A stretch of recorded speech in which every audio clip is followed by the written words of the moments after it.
বন্ধুরা এই মুহূর্তের কিছু আপডেট করা তথ্য নিয়ে আমি চলে এসেছি। নমস্কার, আপনারা দেখছেন জব ফিল্টার চ্যানেল। আজকের আপডেটটিও খুব ইন্টারেস্টিং হতে চলেছে। যাই হোক, আজকের আপডেটটা খুব ইন্টারেস্টিং, কারণ 2014 পাস করা যে সমস্ত শিক্ষক নিয়োগ, সেই নিয়োগের পেছনে যে দুর্নীতি হয়েছে, সেই দুর্নীতির সমস্ত রকমের তথ্য সিবিআই কিন্তু তুলে দিয়েছে আদালতের হাতে। তারপরে আজকের এই বিস্তারিত আপডেট যে 2014 সালে যে সমস্ত শিক্ষক নিয়োগ হয়েছিল, সেই নিয়োগের ক্ষেত্রে যে দুর্নীতি ঘটেছে, সেই দুর্নীতির পেছনে তদন্তকারীর সংস্থা ছিল সিবিআই।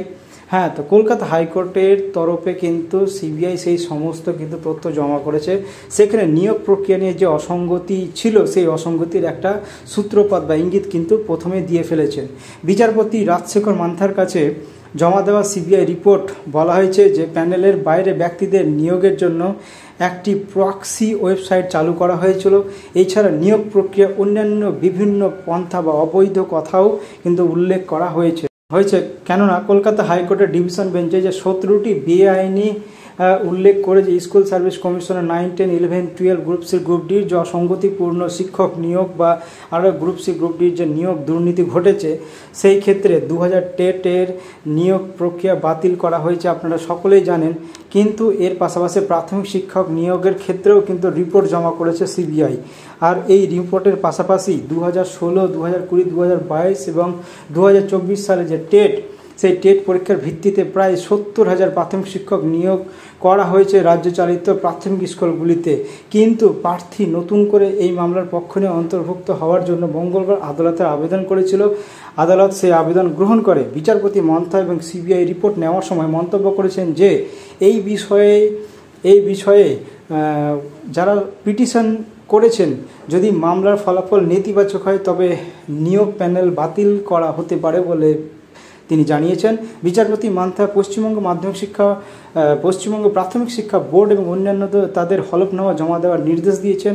8 সপ্তাহের পরে এই বিষয়ে কিন্তু শুনানি ধার্য করা হবে। এইদিকে সিনিয়র আইনজীবী বিকাশ রঞ্জন ভট্টাচার্য আদালতের কক্ষ থেকে বের হওয়ার সময় কিন্তু প্রত্যেকটা চাকরি প্রার্থী তার বিরুদ্ধে স্লোগান তুলেছিল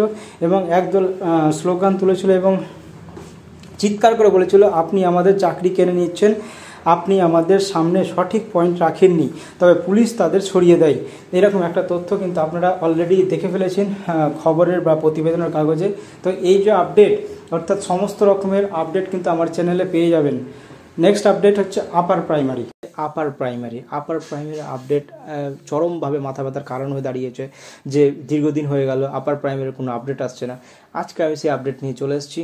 আপনারা এই চলতি মাসেই কিন্তু আপার প্রাইমারির একটা দুর্দান্ত খবর কিন্তু আপনারা পেতে পারেন। আপনারা স্ক্রিনে কিন্তু দেখতে পাচ্ছেন যে 20/5/2024 অর্থাৎ এই মাসের কিন্তু 20 তারিখে একটা কিন্তু হেয়ারিং রয়েছে, একটা আপডেট রয়েছে। সেই আপডেট কিন্তু চূড়ান্ত একটা আপডেট আছে।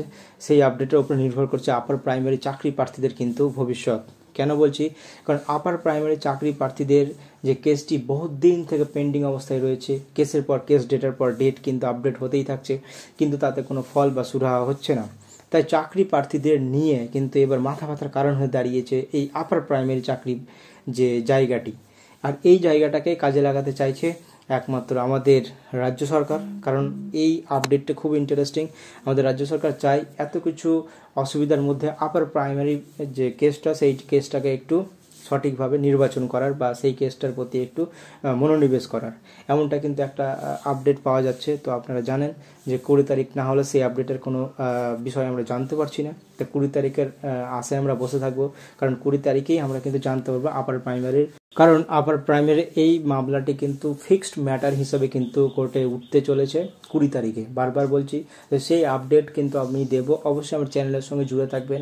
আর নেক্সট আপডেট কিন্তু আমি আবার দিতে পারি, কারণ এসএসসির যে আপডেট, সেই আপডেট কিন্তু দিনের পর দিন কিন্তু ঘনিয়ে আসছে।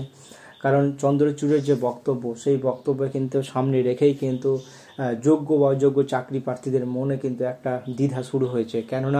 কারণ আপনারা জানেন যে চন্দ্রচূড়, যিনি সুপ্রিম কোর্টের প্রধান বিচারপতি, তিনি কিন্তু বলছেন যে যোগ্য অযোগ্যদের যে নির্বাচন করা, যোগ্য অযোগ্য প্রার্থীদের যে বিবেচনা করা, যা কারা যোগ্য কারা অযোগ্য, এই সম্পূর্ণ বিষয়টি নির্ভর করছে ওএমআর সিটের ওপর।